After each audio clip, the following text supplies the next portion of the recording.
Hey everybody, welcome back to The Way of Ramen. Today we are making a bowl of Tori Shoyu Ramen, or chicken shoyu ramen. This is comparatively a pretty simple bowl of ramen to make, but it's packed full of flavor thanks to the use of stewing hens instead of just normal chicken bones. This was actually my first time using stewing hens, and I was completely blown away by just how much flavor you can get out of them. Now I know why a lot of Japanese recipes ask for them specifically.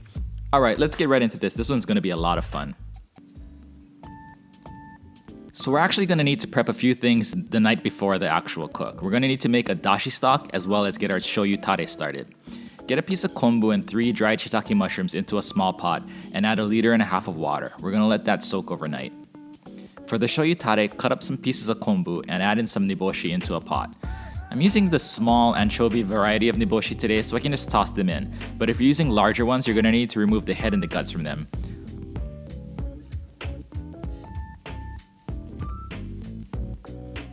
I'm gonna eyeball in some shoyu, and then I'm just gonna let that soak overnight.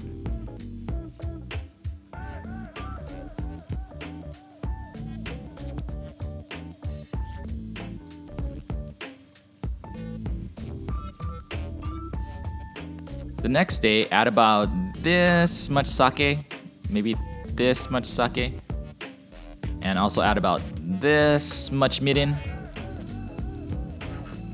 And I'm also gonna try this sea salt from Japan. It's called Hakata salt. I'm gonna use about 1/2 teaspoon of that. Give it a stir, and I found a small piece of green onion on my counter, so I'm just gonna throw that in here as well. You're gonna heat this up, and as soon as it starts to simmer, you can turn off the heat and let it cool down.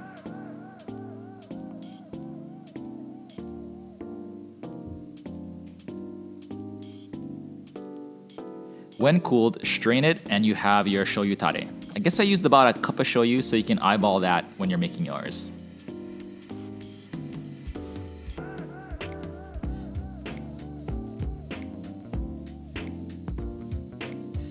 For the dashi stock, we just need to heat this up gently, and right before it starts to simmer, remove the kombu and shiitake.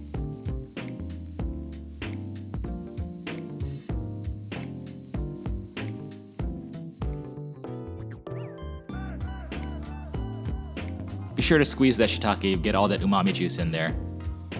These are the stewing hens I found at my local supermarket. I had no idea they sold these things. I would walk past them literally every day. In Japan, they're called oyadori, which translates to parent chicken. And I would always see Japanese ramen recipes calling for these things specifically. Now, stewing hens are basically egg-laying chickens that stop laying eggs, and so they're older chickens and their meat is incredibly tough, but they have a ton of flavor, which I found making this bowl of ramen.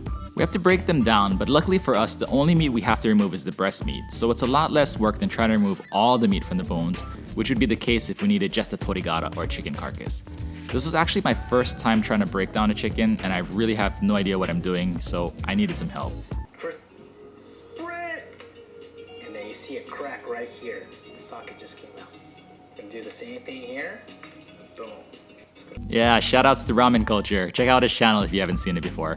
Anyways, the second chicken went a little bit better after I watched this video, but still not the best. I need a lot more practice at this.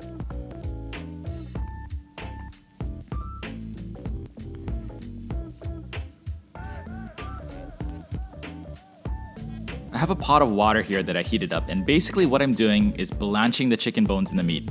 I want to get out any kind of scum that would come up while making the soup. Now, this method is a little bit controversial because some people say you lose a lot of the flavor doing this, which is probably true, so choose your own adventure. Now, whether you blanch the bones or not, you're going to need to weigh them out. The reason for this is I'm going to try to shoot for double the weight of bones in dashi and water. So I had about 1.4 kilograms of bones, so I'm going to shoot for 2.8 to 3 liters of dashi and water combined. I put the chicken parts as well as the chicken fat and skin I had removed from the chickens into an Instant Pot.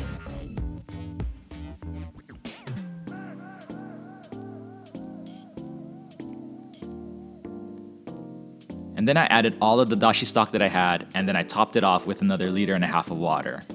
I then pressure cooked the soup on high for 20 minutes and then let the pressure come down naturally, which took about 45 minutes. But you're not going to see any of that because my camera died when I was trying to film it.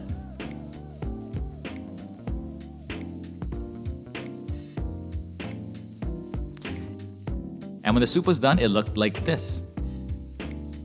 I was blown away by how yellow the fat floating at the top was. It was almost golden in color, and I had only really seen this in ramen videos from Japan and YouTube. I've never seen it in person before. So So anyways, remove all of the bones and the meat from the soup, and if you're smarter than me, you'll drain them in a colander over a bowl so you can dump back any extra soup that comes out of them. And once all the bones are removed, use a ladle or a spoon and skim off as much of the chicken oil at the top of the soup as you can and put it into a small pot. We're going to use this to make the chicken oil for the aroma oil for the bowl. This will also help to keep our stock a chintan stock, which is clear and see-through. Put your small pot of chicken oil onto the stove and heat it up at medium-low heat. What we're doing here in this step is evaporating all the water content and trying to leave just the oil behind. I skimmed off the large pieces of scum floating around and then I just let this reduce. About halfway through, I added 3 small slices of ginger, a clove of garlic that I had sliced up, and a green onion. And I let this go until I felt there wasn't much water left in there anymore. Strain out your aromatics and you're left with a golden yellow Chiyu Aroma Oil, which smells amazing and it's packed with chickeny flavor. We're not going to waste any of those aromatics either. Scoop them out of your pot and chop them up as fine as you can. What we're doing here is we're going to turn this into a Kogashi topping. Kogashi means burnt, and that's basically what we're going for. I got a little excited with my chicken oil, so I didn't think and I used it for this, but actually vegetable oil would be better. Anyways, cook it on medium heat until they're evenly burnt, and then you got your Kogashi topping. Okay, we're almost in the home stretch here. I'm just gonna cut up and broil some chashu. This is chashu that I made using the same method as the Better Method for Chashu video. If you haven't seen that one, please check it out. It came out great. I'm also gonna thinly slice up some green onions, and then we're finally ready to put everything together.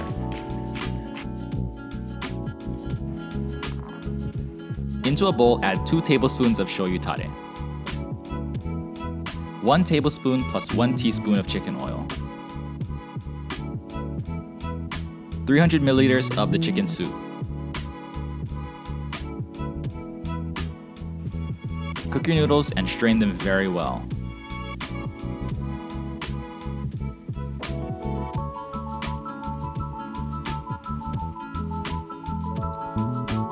Add and fold your noodles and top with the chashu, green onion, and kogashi topping. And that, my friends, is a bowl of authentic Tori Shoyu Ramen. Now this bowl came out ridiculously good, like redonkulously good. It had a clean chickeny taste, but it was also packed full of umami, thanks to the dashi and the tare. Originally I had bought a bunch of aromatics that I planned to use in the soup after the pressure cooking, but it tasted so damn good at this point, I just decided against it.